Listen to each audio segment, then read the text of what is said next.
பிதாவாகிய தேவனுக்கு என்றென்றும் மகிமை, கர்த்தராகிய இயேசுவுக்கு என்றென்றும் ஆராதனை, புகழ், மகிமை, மகத்துவம் உண்டாகட்டும். ஆவியான தேவனுடைய பரிசுத்த பாதுகாப்பில் நாம் எல்லோருமாய் இதோ தேவனுக்கு உகந்த பாத்திரங்களாக வாழவே நம்மையும் நமது குடும்பங்களையும் பிள்ளைகளையும் கர்த்தர் முத்திரையிடுவாராக. கிறிஸ்துவுக்கு சொந்தமானவர்களே, 119 சங்கீதம் 72வது வசனத்தை வாசித்து பாருங்கள். தாவீது இப்படியான ஒரு மாபெரும் விசுவாச அறிக்கையை கிறிஸ்துவ உலகம் முழுவதற்கும் இன்றைக்கும் அவர் பேசிக்கொண்டே இருக்கிறார்.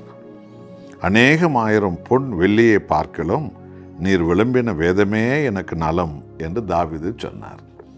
கர்த்தராகி தேவன் தாவீது என்கிற வாலிபனை ஆடு மேய்க்கிறவனாக இருந்தோம் அவனை இஸ்ரவேல் தேசத்தின் மகாராஜாவாக உயர்த்ததற்கு ஒரு காரணம் இருந்தது. தாவீதுடைய அண்ணன்மார்கள் அநேக பேர் இருந்தார்கள். ஆனால் தாவீது என்கிற அந்த கடைசி தம்பியை, ஆடு மேய்க்கிறவனாக இருந்தவனை கர்த்தர் ராஜாவாக உயர்த்தினார். அதுக்கு என்ன காரணம் தெரியுமா?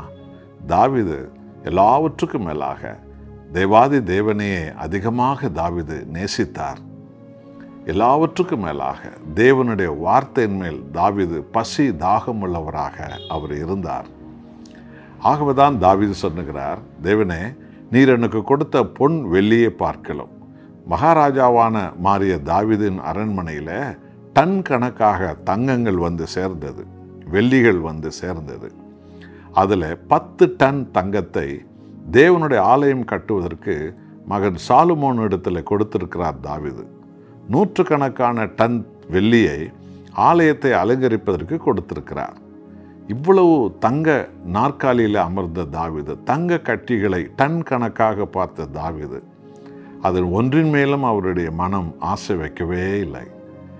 இவை எல்லாவற்றையும் எனக்கு கொடுத்த தேவனே எனக்கு போதும், எல்லாவற்றுக்கும் மேலாக அவருடைய வேதமே எனக்கு முக்கியம் என்று தாவீது சொன்னார். இன்றைய கிறிஸ்தவ வாழ்க்கையில் ஒரு 1000 ரூபாய் ஒரு நாள் பார்த்து விட்டாலே ஆண்டவராக இயேசுவை மறந்து விடுகிற கிறிஸ்தவர்கள் எத்தனை பேர் இருக்கிறார்கள் அல்லவா? இங்கே யோசித்து பாருங்கள் என் அன்பானவர்களே. கர்த்தர் தாவீதை நம்பினார். தாவீது என் இதயத்துக்கு ஏற்றதை செய்வான், அவன் எனக்கு பிரியமானவன் என்று தாவீதை குறித்து தேவன் சாட்சி சொன்னதுக்கு என்ன காரணம் என்று தெரிகிறதா? தாவீது பொன்னை விட, வெள்ளியை விட, உலக பதவியை விட, உலக மேன்மை விட கர்த்தராகிய தேவனை அவர் மேன்மையாக பற்றி கொண்டார், தன் உயிராக பற்றி கொண்டார். தேவன் கொடுத்த வேதத்தை தான் தாவீது எல்லாவற்றுக்கும் மேலாக மகிமையான ஒரு செல்வமாக, பொக்கிஷமாக பற்றி கொண்டார். என் அன்பான தேவ ஜனங்களே, ஆகவேதான் கர்த்தராகிய தேவன் தாவீதை உயர்த்தி அவரை அபிஷேகித்து ஆண்டவராக இயேசு கிறிஸ்துவனுடைய பிறப்பு, அவருடைய வருகை, அவருடைய பாடுகள், அவருடைய மகிமை, அவருடைய அற்புதம், அவருடைய சிலுவை காயங்கள், அவர் சிலுவையில் உயிர் கொடுத்தது, அவர் 3ஆம் நாள் உயிரோடு எழுவது, பரலோகம் செல்வது, திரும்பவும் வருவது என்ற மகிமையான சத்தியத்தை சங்கீதங்களாக தாவீது பாடும்படி தேவன் செய்தார். கர்த்தர் தாவீதை நம்பியதற்கு என்ன காரணம் தெரியுமா? வேதம்தான் காரணம்.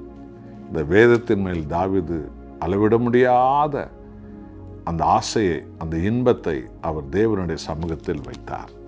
இதைத்தான் உங்களிடத்திலும் இன்றைக்கு ஆண்டவர் எதிர்பார்க்கிறார். உலக பிரகாரமான செல்வங்கள் எல்லாம் கர்த்தருக்கு அற்பமானவைகள். ஆனால் மகிமையான செல்வம் நம் ஆண்டவராகிய இயேசு கிறிஸ்துவே. அவர் வார்த்தையானவர். அந்த வார்த்தையிலே நாம் எல்லோரும் பேரின்பம் காண வேண்டும்.